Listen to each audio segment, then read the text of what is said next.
you for being here. Wow, little Tokyo.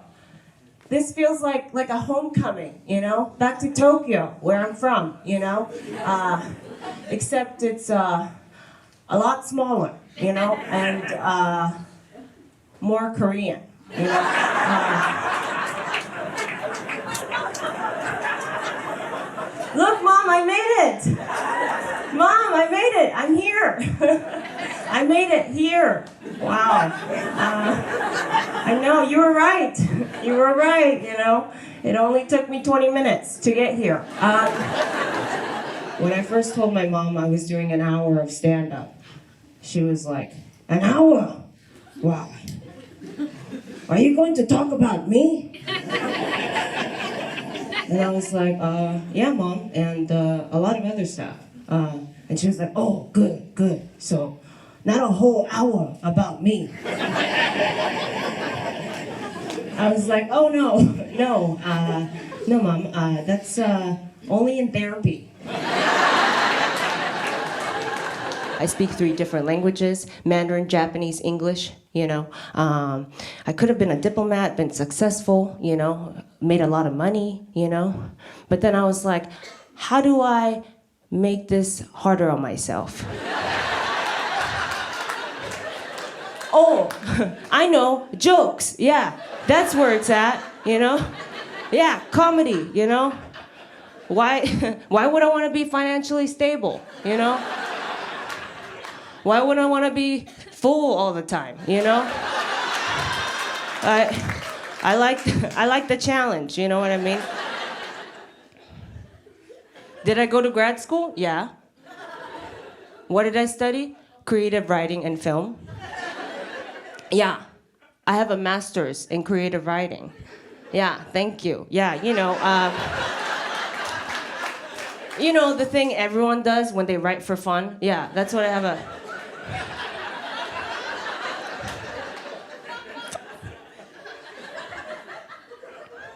I think it's because I'm a masochist, you know. I'm just kidding, I'm not. I'm Japanese. Same thing.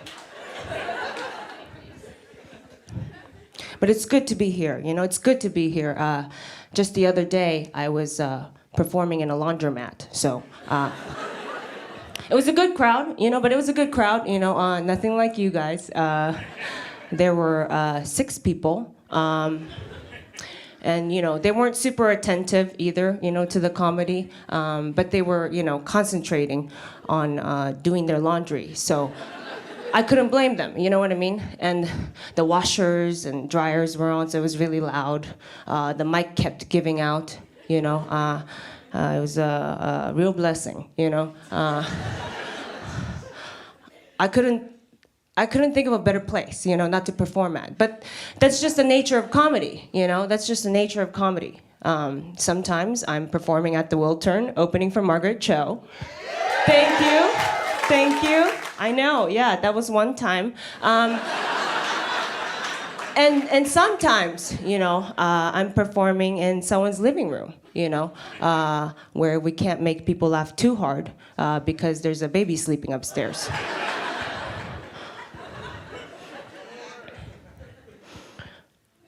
One of the most memorable places I ever performed at was in front of vets, not like animal doctors. War vets, yeah. Yeah, because that would have been a really fun show, you know, animal doctors. Right, I could have thrown a bunch of like animal puns, you know, like whale, whale, whale. What do we got here, huh? A sick whale. Anyone want to take him? Could really go for a beer right now. You know, like a gopher, okay, or maybe not. Like maybe it would have gone really bad too.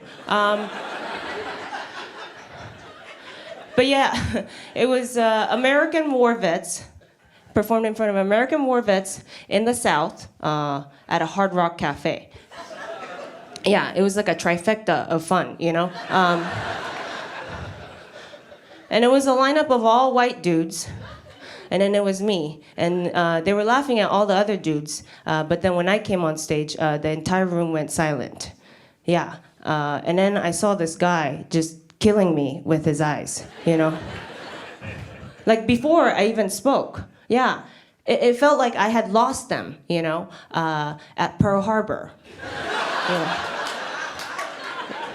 Like many years ago, like my jokes weren't gonna save me,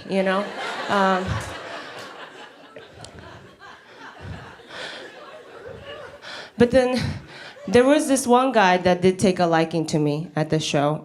He came up and talked to me after the show.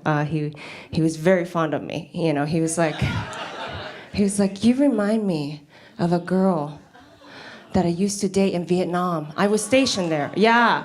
He was like, you're so beautiful. You're so beautiful. You look just like her. Remind me of her. I used to take her everywhere with me.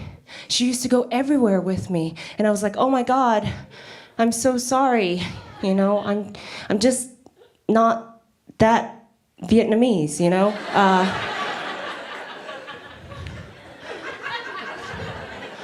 But, maybe you can try calling her, Maybe she thinks back on you fondly too, And if that doesn't work out, right, you know what they say. If you love someone, you got to let them go, right? Especially if you were holding them hostage, Took her everywhere with me. Please don't,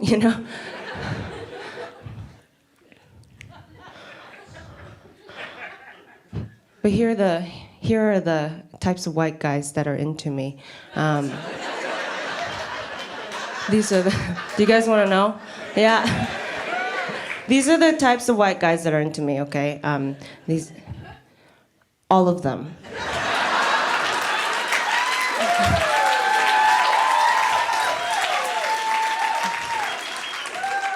I wish, someone would have told me earlier, that it was going to be that easy. I wish then I wouldn't have tried so hard. You know what I mean? Like, I wouldn't have given out all those hand jobs in high school because I wanted people to like me. You know what I mean? Like, I didn't know it was going to be that easy. Like, this whole time I just had to be. You know what I mean? Like, I didn't even have to be me, like grow a personality, I just had to be Asian woman. You know what I mean? Just, that's it. But I'm engaged now. Thank you. Thank you. Yeah, I have a fiance. Yeah, and my family's really happy about it too. That someone decided they wanted to marry me. Yeah, well, because as a kid I owned 4 birds. Yeah. So they were really happy. At age 8, I saved up all my money and bought 4 birds. I was like 1, 2, 3, 4, all mine. For me to keep. Because at a young age, I was training to be a widower for the rest of my life, Walked around like this, you know what I mean? Talked to my birds, So my family was really happy that I didn't end up alone, I don't own birds anymore. I now own a 180-pound bearded white guy, But they're very easy to take care of. Yeah. Mostly because, he's a human being and they can feed themselves and stuff. But what a combination, huh? White guy, Asian girl, Really, it's like you never see it, every time, did you know that every time an Asian girl dates a white guy, a bamboo tree silently falls somewhere?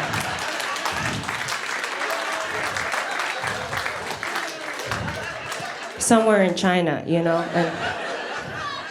it says something too if you listen closely, it's like, if you listen closely, it's like, Itu birthday. Or like, damn it, another one, But then like a panda bear gets to eat because the bamboo's closer to the ground, Like it's a proximity, it's science, what I'm saying. What I'm saying is there's a positive to everything, okay? Just trust me. My fiance, he doesn't work out or anything. Because he was blessed with, what do they call it? Privilege. And so I was more surprised when he asked me to marry him that he did a lunge, you know? I was like, are those your quads? Oh my God, wow. Stay down there, don't get up. Yes, the answer is yes, yeah. Because that position, right, if you don't work out, right, it's actually really difficult to get out of, you know? It's a commitment, you know, you're doing it in public, everyone sees you, you know? Because if the person says no, right, you're still down there. You're still stuck, you know what I mean? So I commended him, I knighted him, you know, for his efforts. I was like, oh my God, thank you for activating your leg muscles for me, you know, and then I helped him up. I'm ready to be wifey. People have been calling our engagement cute. They're like, y'all are so cute. It's so cute y'all got engaged, you know. I wouldn't call it cute, you know. Cute is like when you go on a first date and he brings you flowers, you know. Or when he comes on your chest for the first time and he says, thank you, you know, that's cute, you know. That's cute. But marriage is serious. It's serious, you know what I mean? You're saying yes to one person for the rest of your life. You're signing up for, you know, a financial hardship, possibly in sickness and in health. You know, you have to learn how to cook. It's almost tragic, you know what I mean?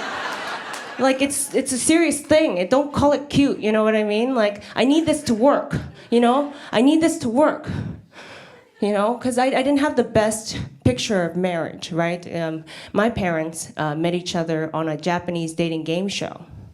So, yeah, I know, yeah. My life was a joke before it even started, you know what I mean?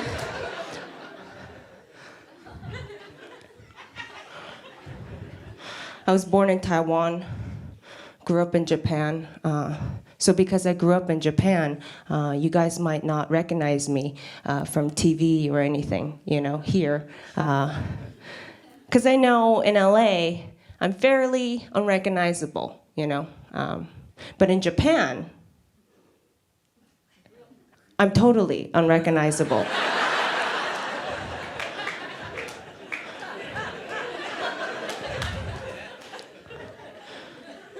Came here when I was 10 with my mom and grandma on a 2-month vacation, is what they said. 2-month vacation, yeah. So I packed lightly, and then we overstayed our visa by 7 years.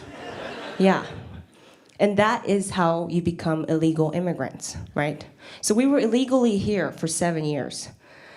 But boy, like, my grandma tried her hardest to make life as normal as she could for me. You know, she wanted me to have a normal childhood.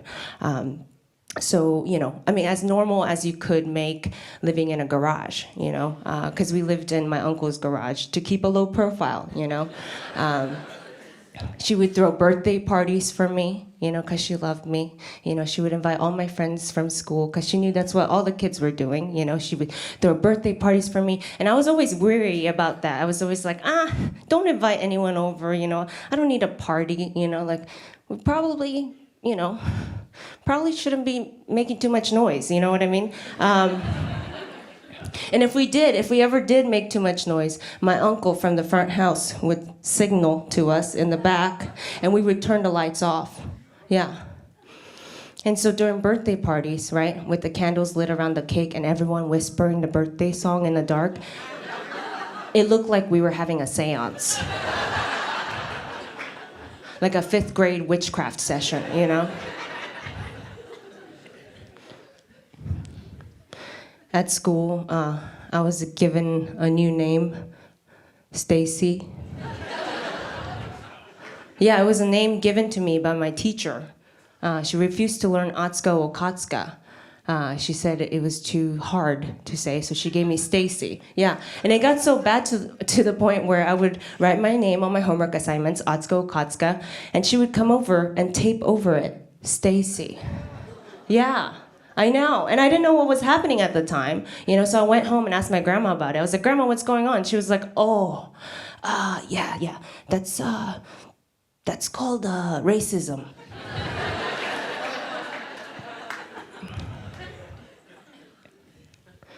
I got picked on a lot. We moved to LA, so the first language I learned was Spanish. And apparently, Atsuko in Spanish means disgusting. Asco. Asco. Spanish speakers? Yeah. Asco. So they would chant at me during break. They would crowd around me and they'd be like, Asco, you disgusting. Asco, you're disgusting. You know what else we're gonna call you? Japonesa. That means Japanese person. Do our homework, Japonesa. Do our homework. Do our homework, Japonesa. You know, just crowding in on me. So I would. And I'm pretty smart, you know, like I said, I have 2 master's degrees, right? And people are always like, oh yeah, of course, it's because you're Asian. Yeah, of course, it's because you're Asian. I'm like, no, it's because they did double the fucking homework. Thank you, yeah.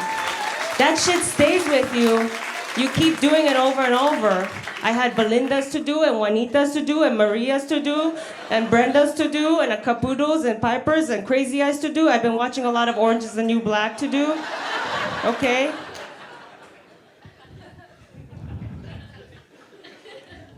I found a diary. I found the same diary that I was writing in a lot during that time recently in my closet, along with my cousin Jeffrey.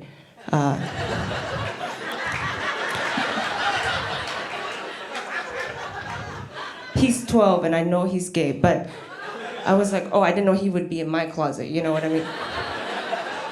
But that's a different story. Anyhow, I kept Jeffrey in there, took my diary out, and I found an entry from when I was getting picked on a lot. It said, Dear Diary, they call me Stacy, they call me Asco, they call me Japonesa, but no me gusta. That's not my name.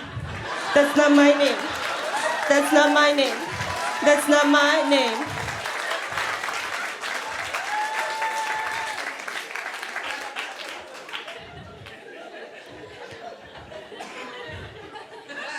Fuck. What kind of childhood?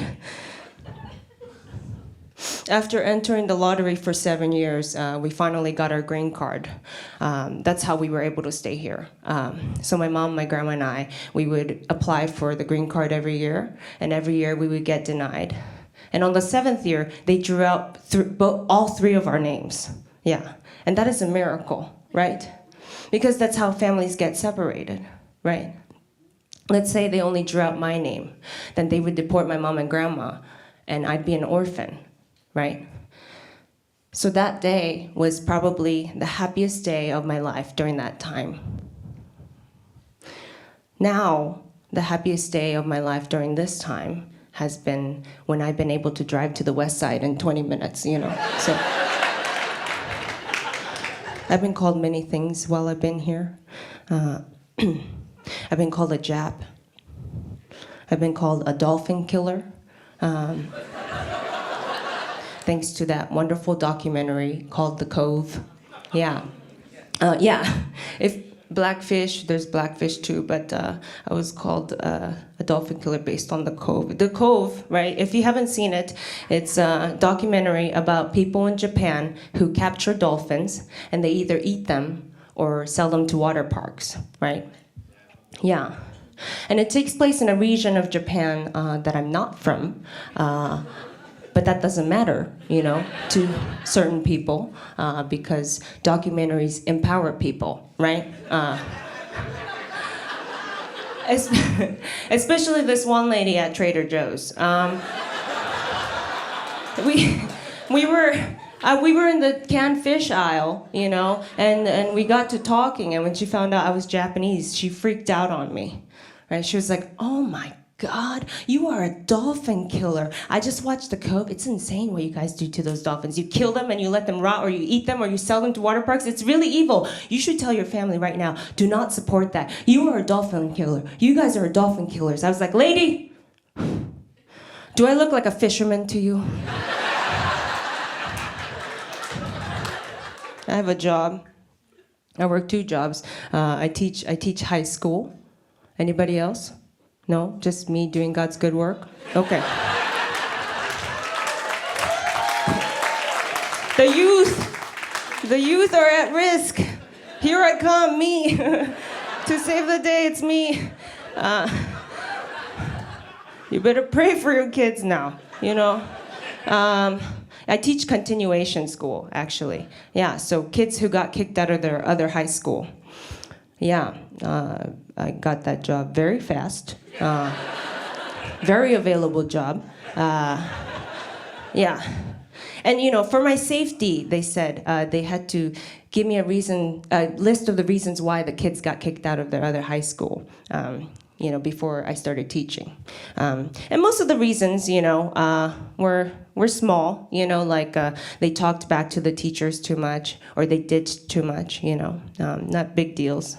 But then there was this one kid that I was kind of concerned about because it said that he threw a sharpened pencil at his teacher, yeah, and it hit her. And that's all they gave me, you know. That's all the information they gave me. I was like, I'd like to know a little more, you know. A little more, you know, like what's his trigger, you know? What set him over the edge, you know? What happened to the teacher, you know? Or do I have a stone cold murderer, you know, named Jeffrey in my class now? You know what I mean? So naturally, I was really scared to go in my first day of class, you know? I felt like Michelle Pfeiffer in Dangerous Minds, you know? I was like, okay, I'm gonna relate to these kids. I'm gonna relate to these youth at risk, you know? I suddenly like turned like not myself, and I came in and I was like, what's up, kids? All right, okay, you can call me Teach. Cause I'm fun. Cause I'm fun. Okay, I flipped my chair around, you know, set. And I was like, all right, who here likes hip hop, huh? Who likes hip hop? Anyone like rap? Okay, give me a beat, come on. No one? Okay, I'll give myself a beat. Okay, I'm cool, you're cool, and we're all in school. Okay, all right. Oh my God, wow. See, I told you I was fun. I'm relatable, I'm likable. I turned into a stiff white lady, you know. I was like, come on, you could do it. Let's go around, you know. Talk to each other, you know. Say something about yourself, like what upsets you, you know. I would really like to know, you know. Write this down so I could see who takes out a pencil, you know. I want to inspire these kids, you know. I want to inspire these kids, but it's hard because I teach cinema, you know. I teach cinema, which means I show them movies and we talk about it, you know. So I'm like a permanent sub, you know.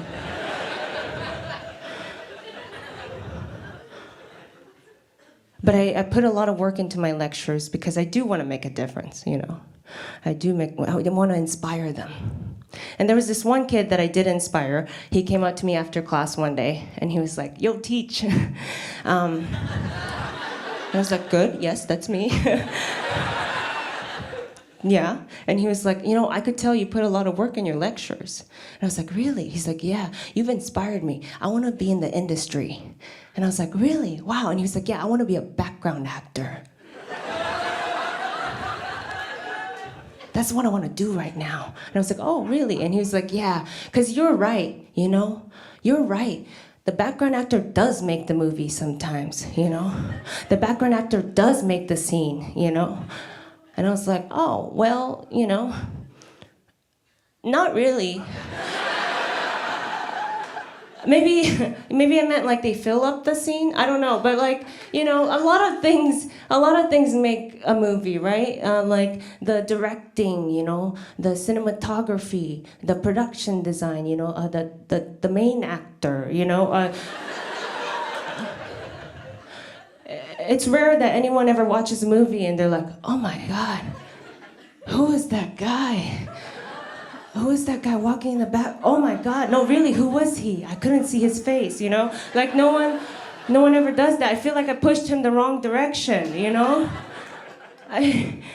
I feel so. He was like, I don't want to be a waiter or something stupid like that. You know, while I put myself through school, I don't want to be a waiter. I want to do background acting. Waiting is stupid. It's a loser job. And I'm like, actually, that's harder, right? Because to be a waiter, you have to have listening skills. You have to have social skills, right? You have to hold things with both hands. You know.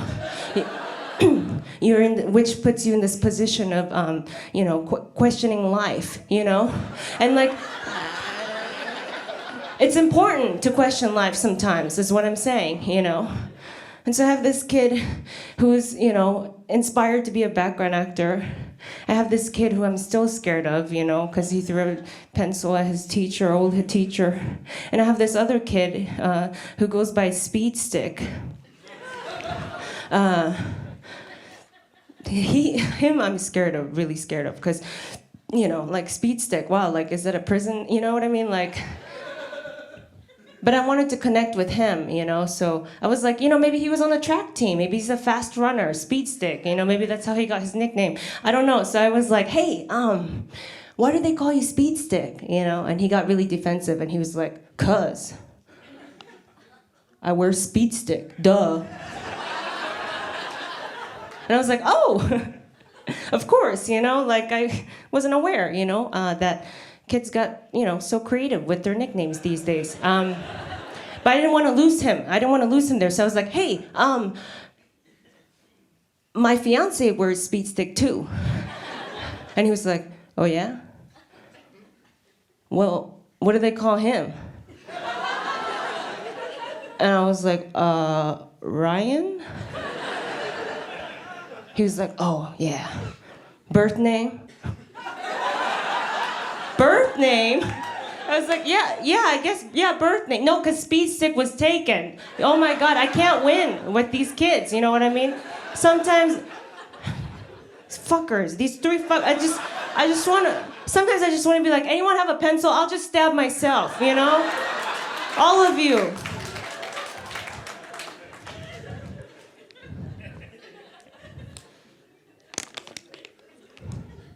They say, life never gives you more than you can handle, right? But then there's dead people. So explain that, to me. It didn't, really work out, for them, did it?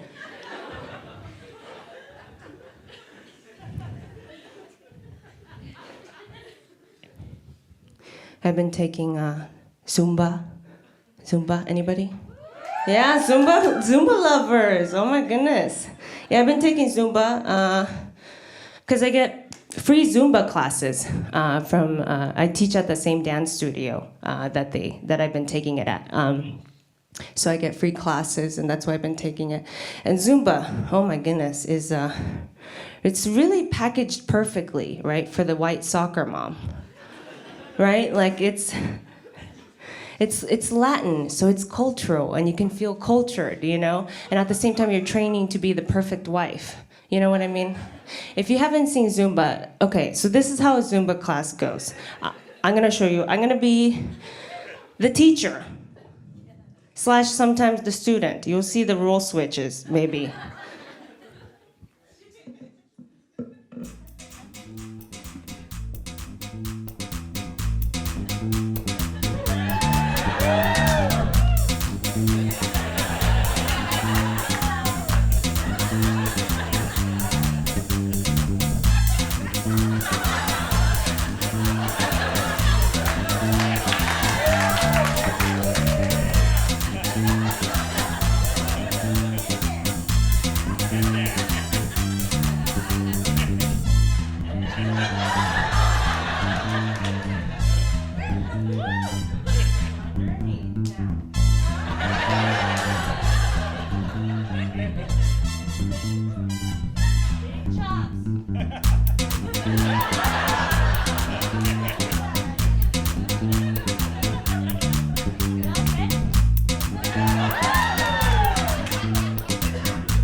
So safe. Packaged perfectly for the mom, you know? Because it's like this move, right? It's like present yourself. Air it out, you know? Why am I airing it out? You know? Present yourself. Get that odor out, you know what I mean? And then they make you feel sexy. They're like, it's empowerment moves. It's safe. It's empowerment. But before you get too like empowered as a woman, you know, they throw in moves like this, right? Like you're chopping vegetables as it's being thrown at you. Right? Because they're like, you're an independent woman, but remember, you still have to go home and cook that dinner, you know? And this is a cleaning move. It's cleaning the table and underneath, because that's where the gum is. Don't get tricked. Zumba, invented by a man. Yeah. It's like foreplay for the mom before the husband gets home, you know? Yeah, and people are always like, why do you have to make fun of Zumba so much, Atsuko, you know? Why do you have to, you take the classes. I'm like, I know. I know.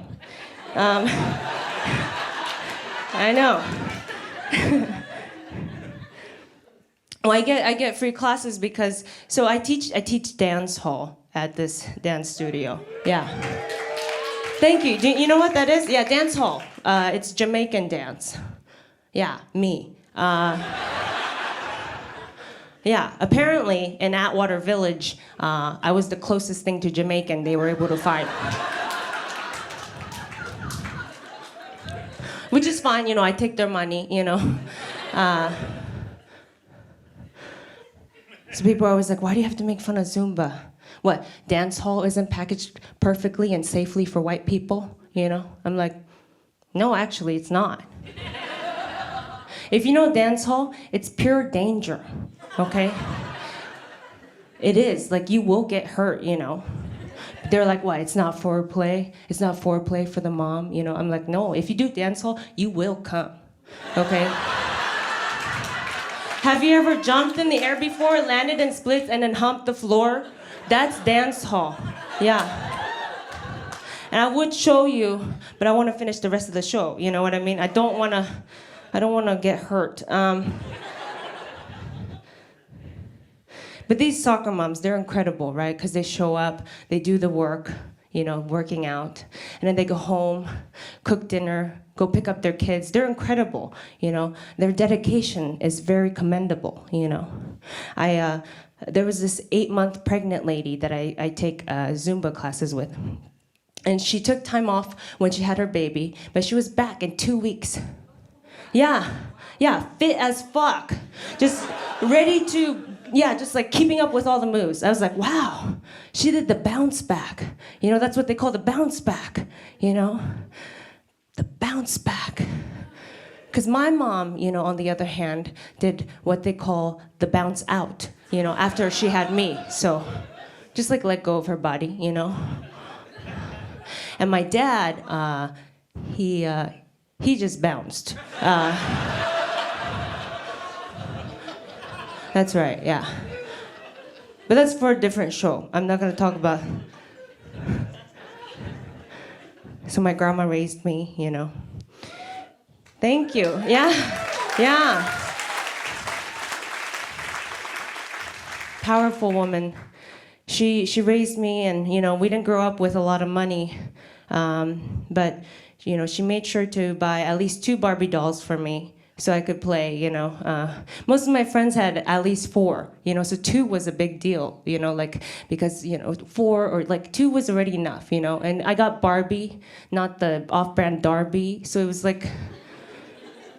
But when it came out that there were Asian Barbie dolls on the market, I begged my grandma to get me one, you know?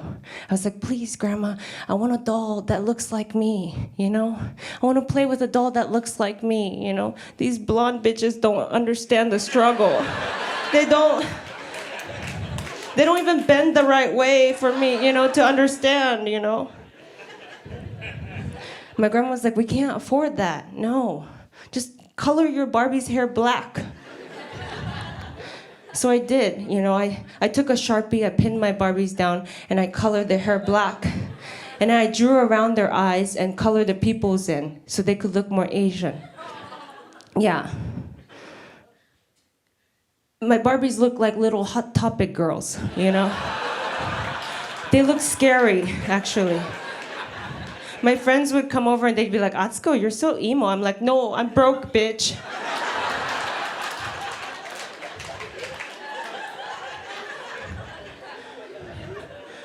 Why were Asian dolls so hard to come by, The other big brand of dolls that was around in my childhood was American Girl dolls. Do you guys remember them? They're still around.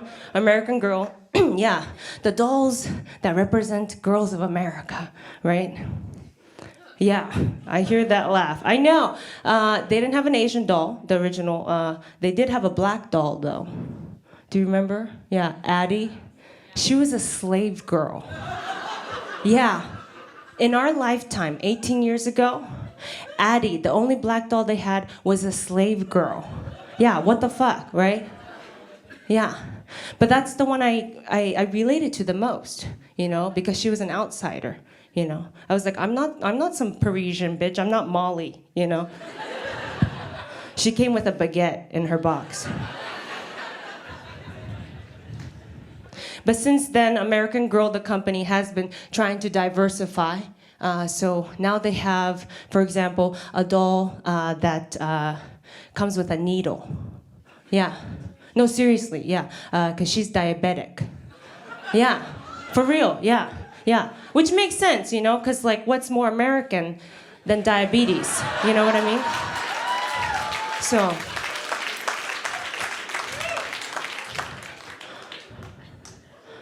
But it's because of a childhood like that I worry when, someone like Scarlett Johansson gets cast as an Asian character in a movie, right? Yeah, boo. Because I worry that little girls are sitting at home thinking it's okay, they're being represented that way. You know what I mean? Just like, oh, I guess that's what I have to grow up to look like, Scarlett Johansson. The movie's supposed to come out soon. So if you don't know, Scarlett Johansson in 2016 was cast in a movie called Ghost in the Shell. And Ghost in the Shell is originally a Japanese animation, right? Set in Japan, right? But it was made into a live action version, and they cast Scarlett Johansson as the lead. Yeah. Now, cartoons can be tricky, right, to cast because the characters are drawn, so it can be interpreted, the casting, right? That's what people argue. It can be interpreted, because the characters are drawn. Now, so Scooby-Doo, right, Scooby-Doo was an animation that was made into a live action. Remember? Yeah, with an all-white cast. But Scooby-Doo is a TV show about people who say things like yikes and hunt for ghosts. So, of course, it was going to be an all-white cast. You know what I mean? That makes sense, But when the character you're casting for, when her name is Motoko Kusanagi, probably should have been an Asian person, Probably, Japanese to be accurate, but, I'll take any Asian, They should have cast a real Asian for that role. They should have cast a real Asian, like Emma Stone, But apparently she was shooting La La Land, so she couldn't do it. I watched La La Land. La La Land is about Emma Stone bombing a bunch of auditions and not getting roles, if you haven't seen it. And I was like, wow, they must have not been sending her out to Aloha Part 2 because she would have gotten that really fast, I hope they make a Aloha Part 2. I hope they do. Konnichiwa, call it Konnichiwa, the Aloha sequel. Put Emma Stone and Scarlett Johansson in it, and make it an all Japanese spoken film, so that they'll both be lost in translation. Film references, thank you. I went to Olive Garden recently. Anybody? Anybody else? No? Someone's clapping. I went with my mom, grandma, and my fiance, for my mom's birthday. My fiance's 6 foot tall, brunette, white. So when he wears a blazer out with us for special occasions, he looks like our immigration lawyer,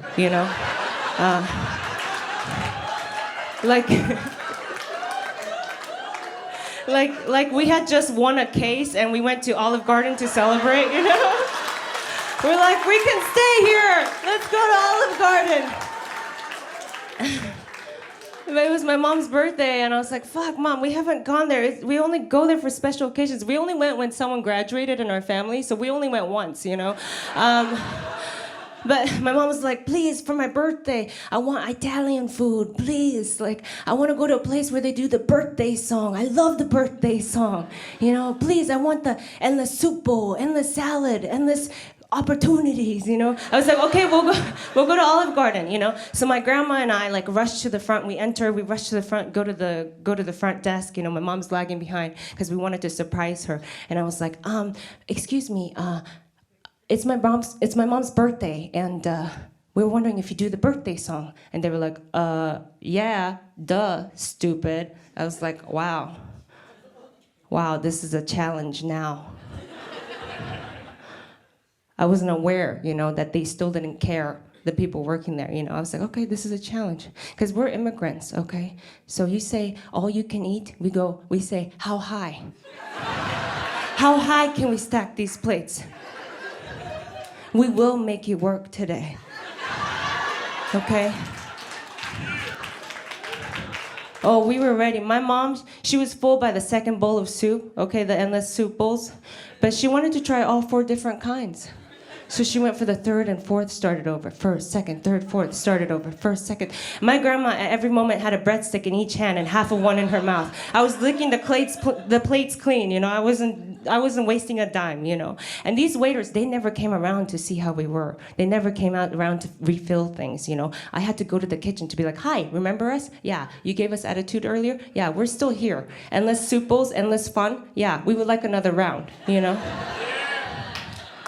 And when it came time for the birthday song, the moment we came for, okay, just didn't care. Small, tiny little cake. They were like, happy birthday to you. Just unenthusiastic.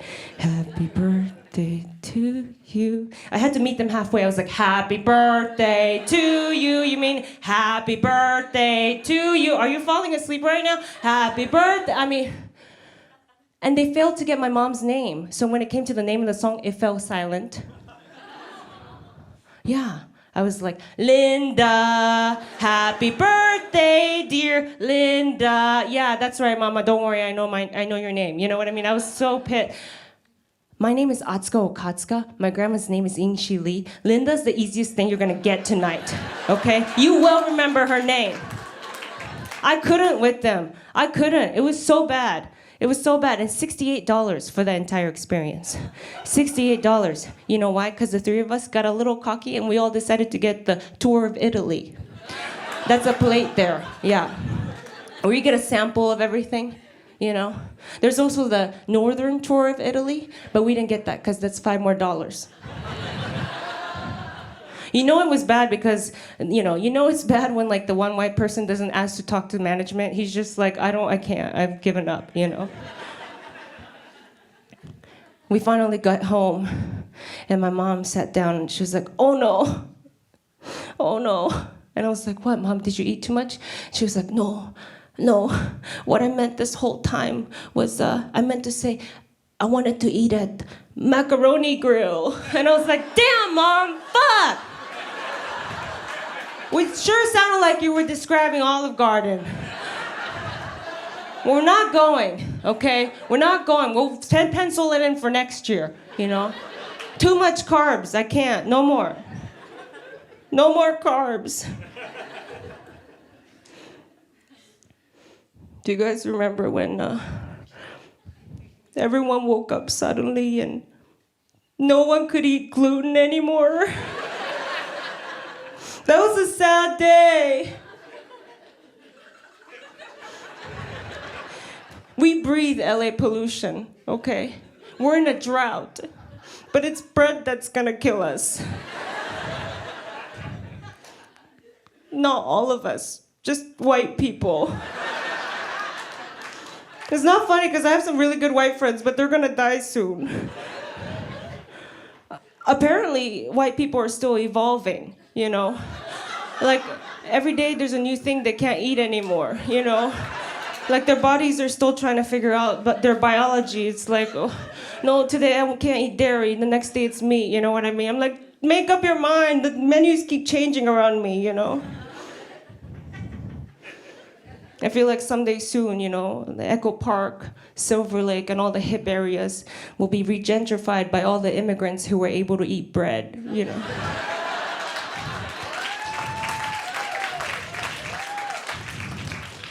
Fuck, like why? It never hits the right people too, you know. These allergies, it never hits, you know, literally the people on the right, you know. It always hits like the liberal, woke white people that I like, you know? Like, why can't it hit someone like Mike Pence, you know?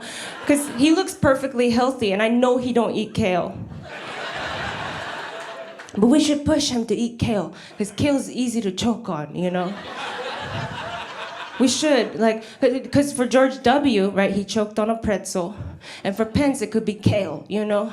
Just like a light choke. I would never wish death upon anyone, you know? But just like a light enough choke so when he's doing it, he could feel the people he's oppressing, you know? Just a little bit. And then for Trump, he could choke on like the crispy part of his Trump Tower tostada, you know?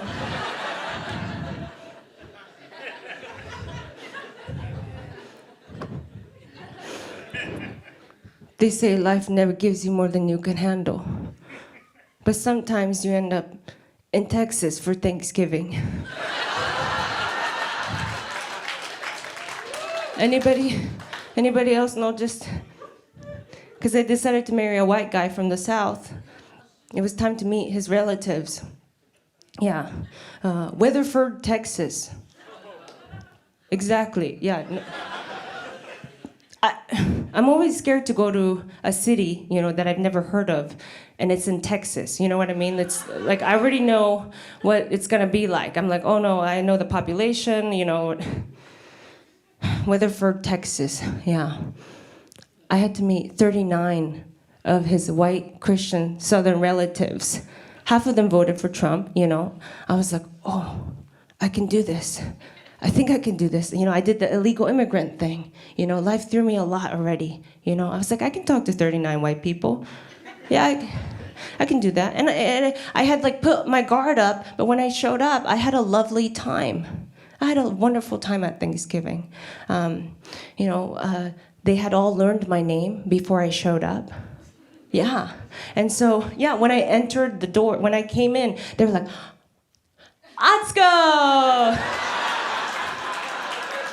Okatsuka. I was like, wow, that's really impressive, you know. Aunt Charlene had learned a Japanese song to present to me. Yeah, no, it was very sweet, okay? She learned an entire Japanese song so she could sing it to me. And when she was singing it to me, I was like, oh, this is a song that I actually used to listen to as a kid. Yeah, and so I vaguely was trying to remember the words, and so I was trying to sing it with her, you know. But then I got frustrated because I realized she knew the words better than I did, you know. She was like, "So sa boku ra wa," and I was like, "Sekai ni hitotsu dake no hana." I was like, "Hitori hitori chigau tane o motsu." I was like, wow, like, and she sang the entire song. I had to give it to her. Yeah, I had to give it to her. And you know, and the women in the house had set two rules, which made Thanksgiving very peaceful. One was leave your politics at the door, okay? The second one was no double dipping. Yeah, very smart. They put these two rules by the ranch dressing. Yeah, so that everyone would see it, you know what I mean? Yeah, it was very smart. That's how they were able to keep it peaceful. Yeah. And I was like, this is too good to be true. Like by dinner, I was like, this is half Trump supporters, no arguments, you know? And then after dinner, a fake gunfight broke out. And I was like, oh, see, I knew it was too good to be true. The kids brought out their fake guns and started shooting the adults with it. Yeah, teach them young, you know what I mean? And there was this one cocksucker of a kid, okay? There was this little cocksucker. He had a fake sword and a fake gun, so he would hit people with the sword first, and as they went down, he would shoot them down with his fake machine gun. Yeah. Now, granted, they're plastic bullets, but it still hurts, you know what I mean? My fiance finally went up to him, took his gun, pointed at him, and he was like, now you're gonna see how it feels. And he was like, oh no, please, I'm really sweet, I'm sorry, I didn't mean it. Don't shoot me, shoot her. And he points right at me. I was like, little sir, you will not point your finger at the nearest lady, okay, and say shoot her, okay? My name is Atsuko. I was named after a samurai, so I will cut you.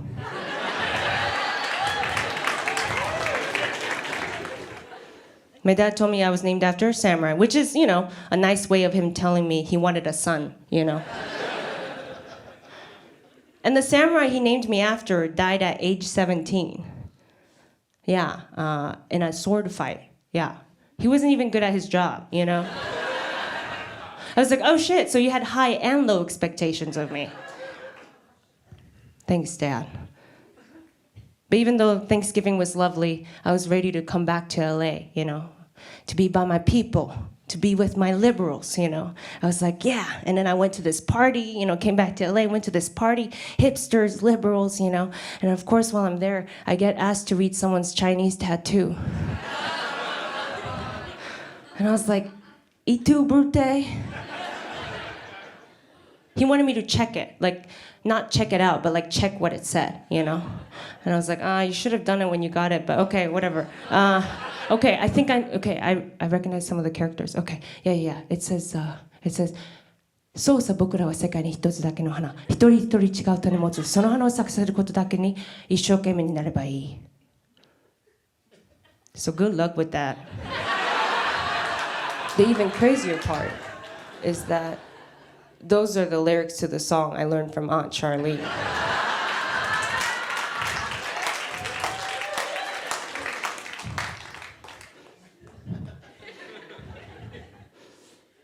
Family really keeps you on your toes, you know? It makes you closer with your significant other, you know, sometimes. Hardship, you know, going through struggles, keeping things spicy, keeping things fresh. It's important in a relationship, you know. Who here is in a relationship? Yeah? Congratulations. Yeah. It's important to, you know, keep things exciting, right? Especially in bed. I knew that we had to spice things up in bed when we were having sex one time, and I got really excited, you know, when I remembered that there was leftovers in the fridge, and that shouldn't be, you know what I mean? I should be present, like I should be a good lover, you know what I mean? I was like, fuck, we need to spice things up in bed. I shouldn't be thinking about food, you know what I mean? I was like, oh, there's Thai food, you know? So we've been experimenting different kinds of positions, and I found one that I really like. I daydream about it all the time, you know, I think about it, I crave it, you know. Some know it as the old 69, the old 69 and the tea bag combo. So stay with me, okay? I really like it when he's going down on me, right? 69, so he's going down on me, and his penis is here, you know, his butthole here, and so I'm doing the good work of giving him the hand job, you know, and he's going down on me, and I'm licking his butthole, and I'm licking it, and I'm doing the hard work of giving him the hand job, you know, and licking it, going down on me, and as he repositions himself and sits lower onto my face, right? And I see his balls just slowly, very slowly, you know, coming down, you know, just like shaking, slow, you know, I'm like, oh my goodness, it's coming, you know. And I'm still doing the hard work of giving him the hand job because I love him, you know, and I'm very excited about what's about to happen. You know, and it finally lands, and it sounds like, you know, when you put down a plastic bag of groceries really slowly onto a table, you know, it's kind of like, oh my goodness, here.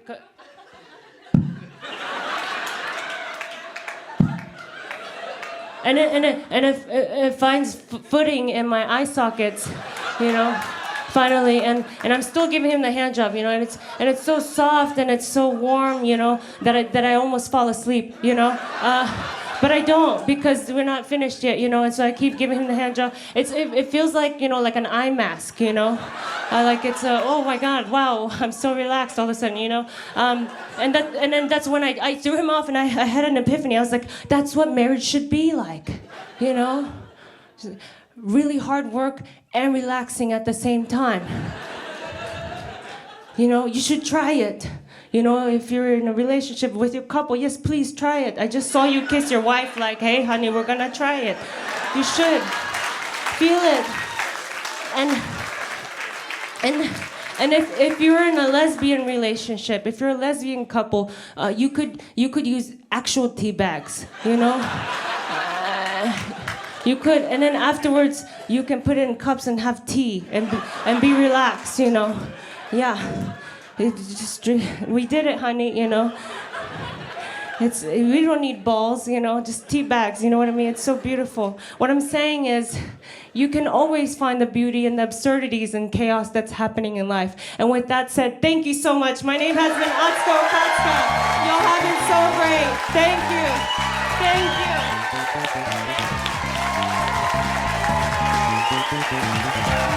Here she is, my grandmother.